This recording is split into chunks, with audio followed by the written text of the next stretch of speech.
बिस्मिल्लाहिर्रहमानिर्रहीम। अस्सलाम वालेकुम। मैं सैयद इमरान शफकत आपकी खिदमत में हाजिर हूँ। बड़ा नामुनासिब लग रहा है ये जुमला बोलते हुए, लेकिन क्या किया जाए कि जो सूरत हाल चल रही है उसका अहाता इस जुमले के बग़ैर करना बड़ा मुहाल है। बाज़ औक़ात अपनी कम मायगी का बड़ा एहसास होता है कि हमारी ज़ुबान में कुछ चीज़ें जो ग्राउंड रियलिटीज़ होती हैं उनका अहाता करना थोड़ा सा मुश्किल हो जाता है, तो लिहाजा स्लैंग्स को इस्तेमाल करना पड़ता है। ये दुनिया की हर ज़ुबान में होता है, तो स्लैंग ये है।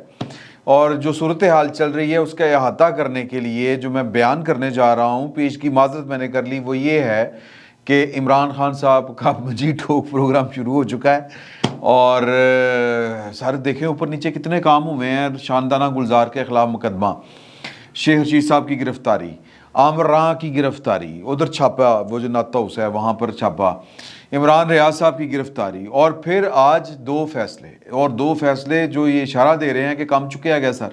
मंजी ठोक प्रोग्राम फुल टाइम जो है वो खिड़की तोड़ नुमाइश इसकी जारी है। आप इसको ज़रा थोड़ा सा महसूस करने की ज़रूरत है कि इलेक्शन कमीशन के फ़ैसले के ख़िलाफ़ वो जो फॉरेन फंडिंग केस या प्रोहिबिटेड फंडिंग केस जो था उसके फ़ैसले या उसकी फैक्ट फाइंडिंग रिपोर्ट के ख़िलाफ़ जो इस्लामाबाद हाई कोर्ट में इन्होंने जो पीटीआई ने दरख्वास्त दायर की थी वो दरख्वास्त मुस्तरद हो गई है। और ये जो कहा जाता था कि जी के सहूलतकारी है अंदर से, और बिलावल भुट्टो जरदारी साहब के भी खदशात थे और भी बहुत से लोगों के खदशात थे। सर इस तरह ही होता है, काम में अहमियत देना सर। तो अब वो उस फैसले के तहत, अब ये फ़ैसला क्या था इसको थोड़ा सा टेक्निकली समझने की ज़रूरत है। तो इमरान खान साहब के जो चाहने वाले हैं उनको फौरी तौर के ऊपर परेशान होने की ज़रूरत इसलिए नहीं है कि अभी फौरी तौर पर पीटीआई का जो मकूनी ठपागा, बल्कि एक लीगल कार्रवाई की जो इजाज़त दे दी गई है या एक लीगल एक्शन जो या प्रोसीजर जो अडॉप्ट किया जाना था जिसके ख़िलाफ़ पीटीआई ने वो दरख्वास्त दी थी, उसमें हायल रकावट ख़त्म कर दी है इस्लामाबाद हाई कोर्ट ने। उन्होंने कहा था कि बेसिकली तो हुआ ये था कि फॉरेन फंडिंग केस में दो होने, एक तो रेफरेंस जाएगा जब हुकूमत भेजेगी, जब कभी भेजेगी। हमारी इतला ये है कि उमर बंदयाल साहब के जाने का इंतज़ार किया जा रहा है, तो उनकी रिटायरमेंट करीब है और उसके बाद जो है वो काजी फायज़ ईसा साहब होंगे। काजी फायज़ ईसा साहब का बड़ी शिद्दत से बाय द वे इंतज़ार किया जा रहा है, क्योंकि उनको लगता है पाकिस्तान के हर तरह के लोगों को कि वो एक न्यूट्रल, एक मुनसिफ, एक मतलब एक जिस तरह का जज होना चाहिए वो उस तरह के जज हैं। और वो जो खामखा की रुकावटें इमरान खान साहब के मामले के ऊपर खड़ी की गई हैं, जो हमदर्दियां हैं, बेगमात साहब के प्रेशर जो हैं और फैमिलीज़ के जो प्रेशर हैं, वो प्रेशर कम से कम कोई जज तो नहीं लेता होता, लेकिन जो ले ले वो जज नहीं होता। तो लिहाजा लोगों का ये गुमान है कि काजी फायज़ ईसा साहब जज हैं, और अल्लाह करे कि ये गुमान जो है वो सच साबित हो। हम तो जजों को तरसे हुए हैं सर, जो जज होते हैं। तो बहरहाल उनका इंतज़ार जो है वो हर तरफ से हो रहा है। मैं ये ज़िम्मेदारी के साथ आपको बात बता रहा हूँ कि हर तरफ से हो रहा है। और यानी रियासत के जो हर तरह के होते हैं ना सहाफ़ती, जितने भी सतून होते हैं, सहाफ़ती सतून तो खैर वो खामखा का है ना, क्लेमेट आप ही सी, तो बाकी सारे सतून भी उनका वेट कर रहे हैं।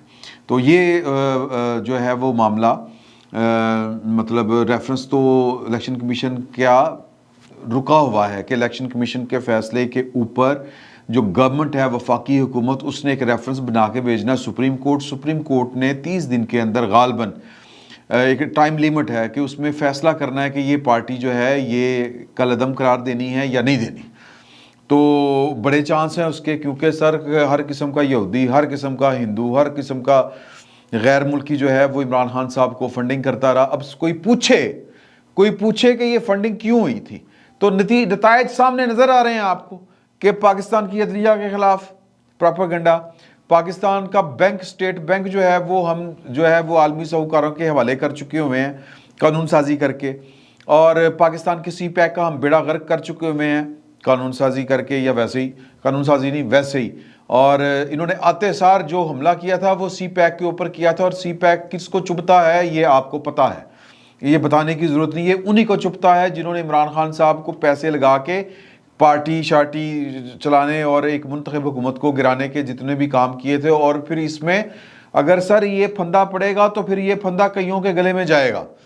लेकिन हमारे यहाँ चूंकि जिगरे छोटे छोटे हैं कि जनाब के कल को हमारी जय जयकार नहीं रहनी, اور ہماری بیجا نہیں رہنی، ہماری جو وہ دبدبا ہے وہ نہیں رہنا کہ اگر ہم اپنے ہی سابقہ افسروں کے خلاف کاروائیاں کرنے کے اوپر اتر آئے. تو اگر یہ ایمانداری کے ساتھ پاکستان کا کوئی ہمدرد ہے تو جب وہ عمران خان صاحب کے پروجیکٹ کے اوپر جب نظر ڈالے گا تو پھر اس کے کئی قصوروار ہیں اور پھر وہ سارے قانون کے نرغے میں آتے ہیں. تو یہ عمران خان صاحب کو جو فارن فنڈنگ جنہوں نے دی تھی وہ اسی کام کے لیے دی تھی جو عمران خان صاحب کر رہے ہیں، جو کر چکے ہیں، بیڑا غرق کر دیا پاکستان کا.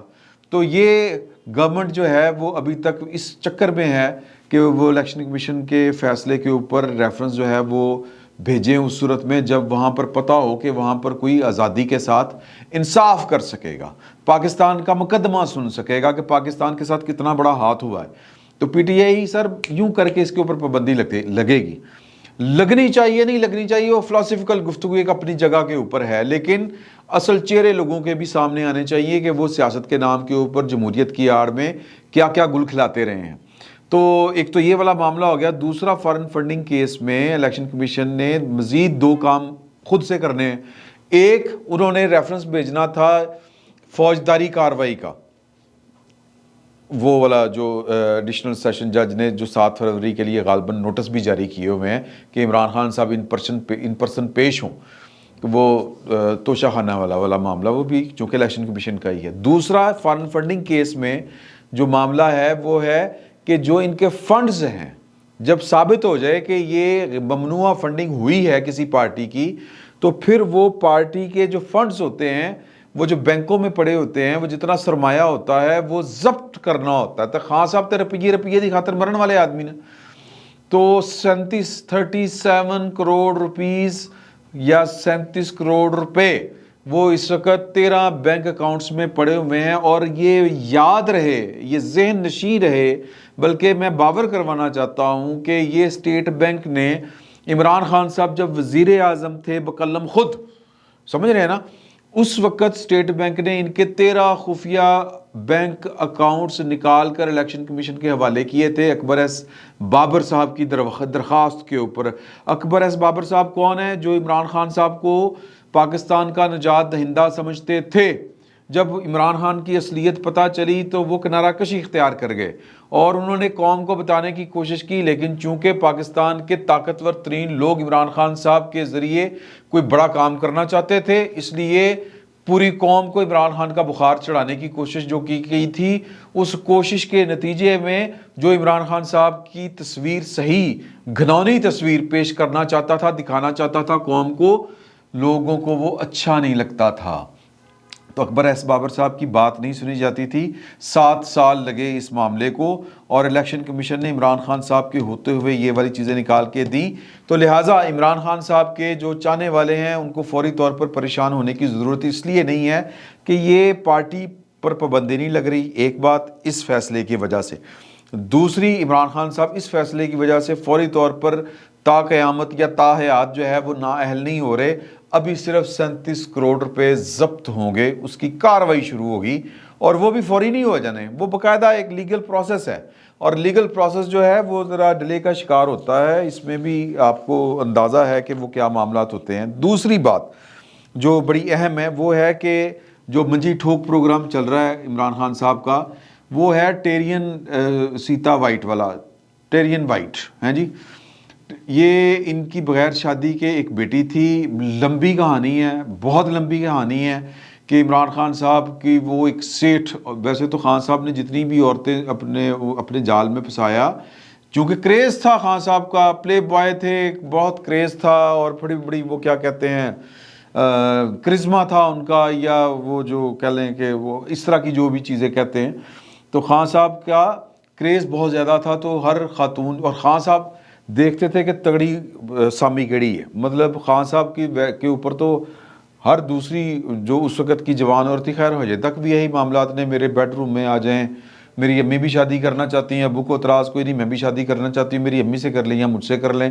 یہ خان صاحب کا جو پرسنالٹی کا کرزما ہے یا جو بھی آپ اس کو نام دینا چاہیں، وہ تو آج تک قائم ہے. تو جب آتش جوان تھا تو آتش نے نہیں پائی ہوئی تھی اور آتش چوز کرتا تھا، اچھا اے کون ہے، اے سیتا وائٹ، اے کون ہے، اے پتہ نہیں کیڑی میم ہے، ایویں. अच्छा ਇਹਦਾ ਬਾਇਓਡਾਟਾ ਕੀ ਹੈ? ਇਹ ਕੋਈ ਗਰੀਬ ਆਦਮੀ ਦੀ ਬੇਟੀ ਹੈ, बस खूबसूरत है, लेकिन खूबसूरती नाल कोई नहीं, खूबसूरत भी हो और तगड़े बाप की भी बेटी हो। सीता वाइट जो थी वो लॉर्ड की बेटी थी, खान साहब ने सेट कर ली। और फिर उन्होंने जनाब शादी की नहीं, बच्ची पैदा हो गई, और बच्ची पैदा हो गई तो खान साहब ने उसको डिसऑन कर दिया, बच्ची को अपना नाम देने से इनकार कर दिया। वो नाज़ों पली एक अमीर कबीर खरबपति मतलब वो लॉर्ड की बेटी थी, जो इंग्लैंड और अमेरिका दोनों में अन्य वाह जायदादां, बेसाब जायदादां और बहुत अमीर। हम सिर्फ सोच सकते हैं कि लोग कितने कितने अमीर होते हैं, वो इतने अमीर थे। तो भाई ने जनाब उसने वो माइंड कर लिया, इन्होंने कहा यार ये तो नहीं हो सकता, मतलब मैंने मोहब्बत की और ये, अब मैं इस पर ज़्यादा क्या बात करूं। वो अदालत चली गई, अदालत में इमरान खान साहब नहीं गए, डीएनए टेस्ट होना था, भाग गए। लेकिन जब सीता वाइट का इंतकाल हुआ, उनकी खाला के पास जाना था मामला, तो फिर ये इन्होंने चूँकि लिख के दिया कि मुझे बतौर गार्डियन कोई इतराज़ नहीं है अगर इनकी बेगम इनकी जो खाला है अब इसको ले जाए अपने पास। कोई छोटी थी वो, जो कहते हैं बालिग नहीं थी। फिर जो जमाइमा हैं उन्होंने भी वो एक जो होता है ना वो एनओसी या हल्फिया बयान दिया उसी अदालत में कि एज स्टेप मदर मुझे भी कोई एतराज़ नहीं है कि अगर इनको इनकी खाला जो है वो इनकी देखभाल करे और वो इनको अडॉप्ट कर ले। अब वो वाले जो बयान हल्फिया बयान वहाँ पे दिए थे वो यहाँ पे वो पेश किए गए हैं अदालतों में, और कहा गया कि पाइनते सादक और अमीन किस किस्म का सादक अमीन है, तो लिहाजा इनको नाअहल करार दिया जाए। इन्होंने पाकिस्तान के कवानीन के मुताबिक अपने असासे और जो औलाद और बीवी बच्चे ज़ाहिर करने होते हैं वो छुपाए हैं। अब इसमें पाइन फंस चुके हैं, बचते नहीं हैं। एक बहुत बड़ा वकील किया है इन्होंने सलमान अकरम राजा साहब। अब इस तरह के जो बड़े वकील होते हैं वो टेक्निकली खेलते हैं। खान साहब की अच्छी बात ये है कि वो खुल के डिसऑन नहीं करना चाह रहे बच्ची को, मेरा ख्याल है कि ऑन करना चाहिए उनको। अब वो कहते हैं कि पाकिस्तान का मुआशरा जो है वो यहाँ पर इस तरह के बच्चों को या इस तरह के इक़दामात को, तो अगर कोई बंदा अपना गुनाह कबूल कर ले तो वो तो जनाब वो डिस्क्रेडिट हो जाएगा, मजहबी मुआशरा ये है वो है। सर कोई नहीं करेगा।